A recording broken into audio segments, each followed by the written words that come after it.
Alright guys, I'm going to be showing you, not quite all the way through, but another meal, alright, that you can get out of this, especially if you're, one person and you're on a budget, out of a whole chicken. So here's another meal that's going to taste delish and taste different.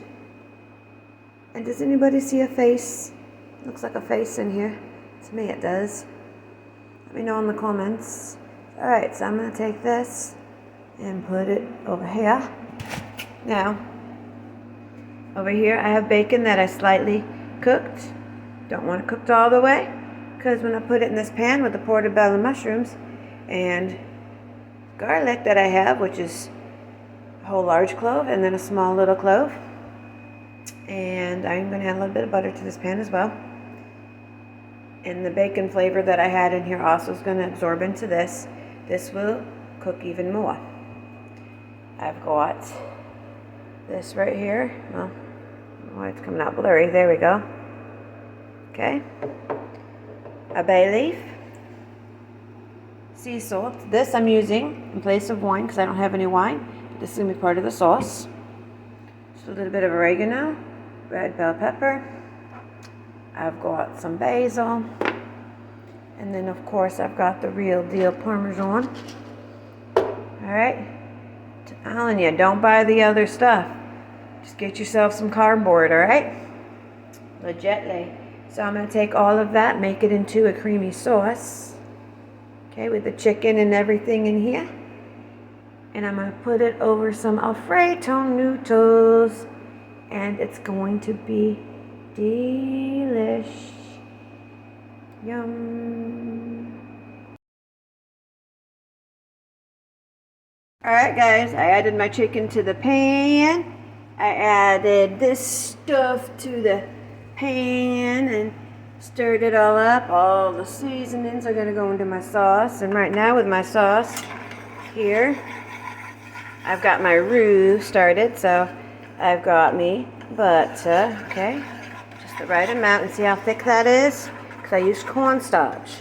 It's very important. Put your butter in first, then immediately add your cornstarch. Alright, now my roux is done, and it's going to be thick, and it will not be lumpy.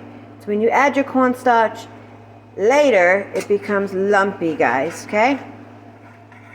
And now I'm going to take, with the resources I have, my almond milk I have over here, some sour cream, this cheese right here that I told you about, and provolone, 4 slices. I'll be mixing those together in here to create my cream sauce, along with a little bit more of this to go over my dish. So yeah, there's that part, guys. Alright, I still got this pan off, but I'll turn it on once I get my ingredients added, okay? So what I'm going to do is take, the dollop, right, of this particular stuff. I don't want too much of it, but I'm just going to use a little bit. So I'm going to do, for the portion I'm making, let's see there. I got 3 tablespoons, guys. Okay. Now, and I got this soaking to get it cleaned for my tea. It's important to do stuff like that once a week with the ceramics and stuff. Now, I'm going to add a little bit of this almond milk, and I really don't want the flavor of the almond milk, so I'm not going to do too much of it, okay? But you see what I got there? That's good enough.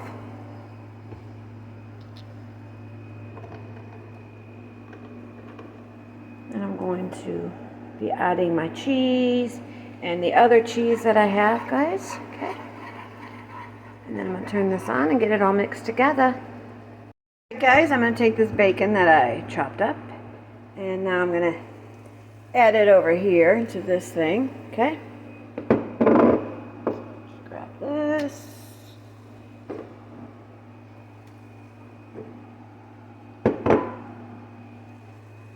Stir really quick. Alright. I don't like to add the bacon all the way too early because I don't want it super getting overburnt crisp. But on here it's going to get crispy, but it's going to be a soft crispy. If you know, you know. If you've been cooking bacon long enough, how to master that one. Crispy and soft bacon, packed with flavor. Absolutely yum. Now in here, I added all of my seasonings that I told you I was going to put, and all of the stuff I'm going to mix together before I turn this back on. The last little seasoning I'm going to add is a little bit of nutmeg. Okay, just a little bit on top. Reason why? It's going to give it that little kind of a nutty note to it, but it's going to bring out all the flavors of everything together. Alright, that's one of the secret spices a lot of people use when they're making sauces, guys. Especially me. Alright. Now I've got it on.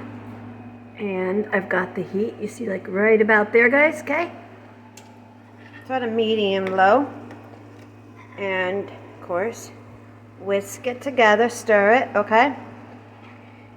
Until everything is melted and all together and thick. And once it's thick enough, you can take the sauce and boop, pour it right into your pan, loves. Get yourself some noodles and you're good to go.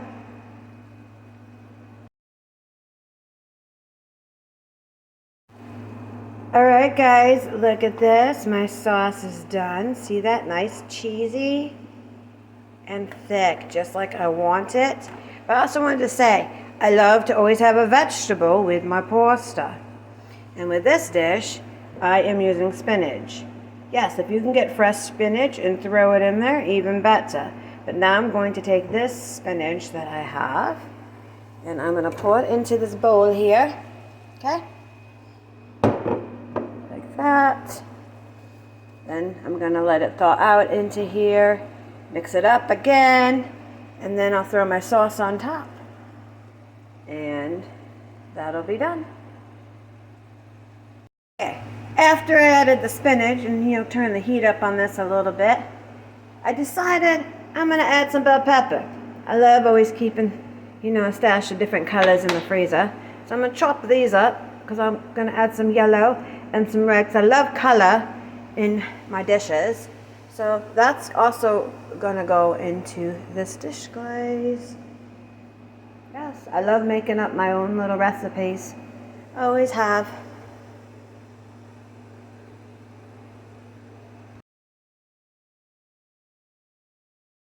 Okay guys, I tried a little bit of the sauce. Yes, it tastes pretty good. Because I always taste my things before, I'm gonna add it to a full dish. Well, I decided I needed a little bit more of the crushed red pepper, so I did that, okay? You don't have to add the crushed red pepper if you can't handle the heat.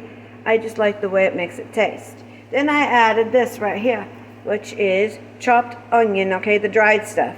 You don't want to chop a real onion and put it in there. We don't want that. This has a different kind of a flavor. When you work in the kitchen, you become a chemist, and you learn how to do things and all of that. So now I'm going to take this, mix it with this real quick around, and as you guys can see how thick this is, and you don't see the lumps. It's not lumpy, but yes, trust the process, guys. Adding this is going to work great because there's bacon, remember, in here, so it's going to pair well with it.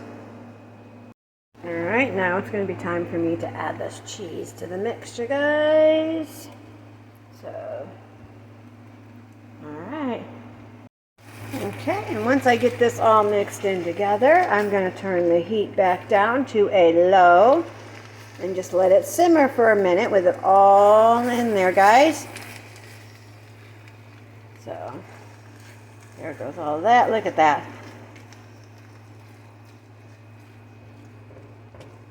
Pair that with some Alfredo noodles, angel hair if you want.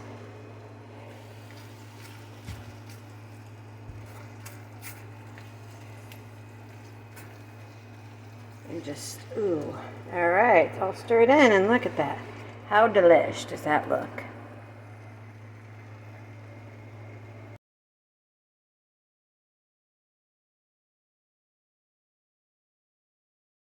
it out there. If you wanted to use this as a dip, you could too.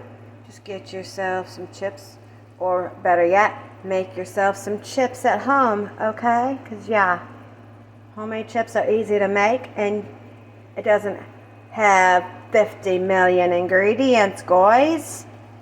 Okay. Alright, in here I've got the fettuccine. You see I got the Alfredo sauce. And I added a little bit more of the Parmesan cheese.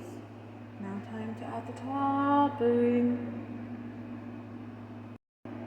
And there you have it, a finished dish, guys. And of course I took a bite already. And yes, it's delicious. And then I had this left over because I didn't use the whole thing. I don't need the whole thing of it. You know what I mean? So it's nice to have the drink that pairs with the meal. It's a win for me. If you want to try it, go ahead. Give it a try. Let me know what you think. Love ya, always. In the beginning, I was just, going to tell you about the dish I was making and show you some of the ingredients.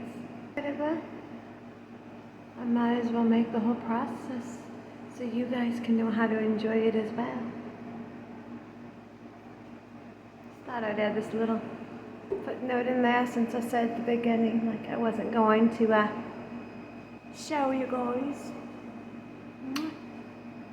Bon appetit.